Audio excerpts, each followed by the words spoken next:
And it's not a value judgment. It's just like, if you're a VC, you are yourself running a business, right, of investing. And so you have a particular financial outcome that you are optimizing your business to achieve. And I think as founders, there's so much pressure to have like these big banner fundraise, like marquee, I raised $10 million in this, and it, like, you know, have a big fundraising push. And like, it's a mark of success as an entrepreneur. But I think the mark of success as a founder is actually just having a really amazing company that people want to work at, that solves real problems for their customers. The capital is just a means to that end.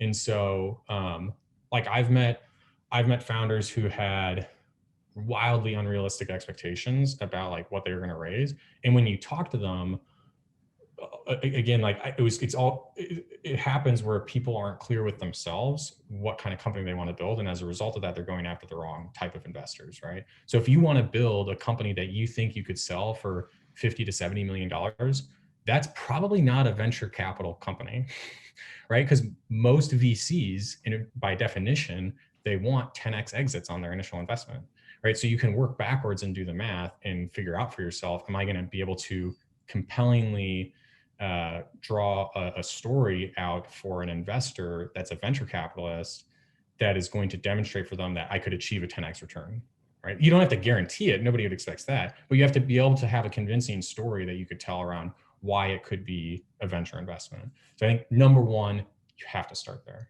right? And I don't know if you've seen this, you know, in other companies that you've invested in or that you've worked in, but it's probably the most common mistake is like right out of the gate. Well, I think, yeah, you have to articulate some sort of vision in a presentation, pretty short presentation Right. at that. You know, you're not getting to know someone over a longer period of time.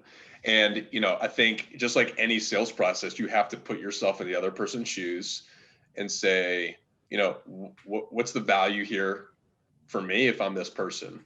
And what would I want to hear? And what information do I need to know in order to make a decision?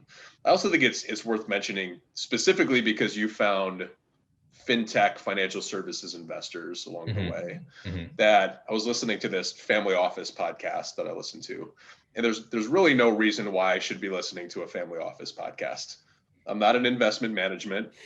I don't have a net worth anywhere close to needing to requiring a family office, let alone many family offices. Wayne's World reference, but learning from how those people think about things.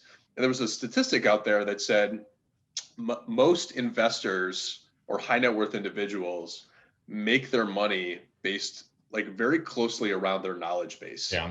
So if they maybe built a company in the food manufacturing space, you know, they're just going to have less success investing in a fintech company or a recruiting services firm. So, you know, if you target using that information to target the individuals that would make sense for, and hey, I could provide value to a food manufacturing company, right, then you're going to have a lot of success. So, you know, my 3 investors and board members are in and around the recruiting services space, and they all bring a little something different. One with a finance lens, one with a leadership lens, and then one with a sales lens. And I think like those are the people that I want to go to with questions that have my back, right, and take this journey with me. And I think you have to think about that before you even start and reverse engineer what they're wanting to hear.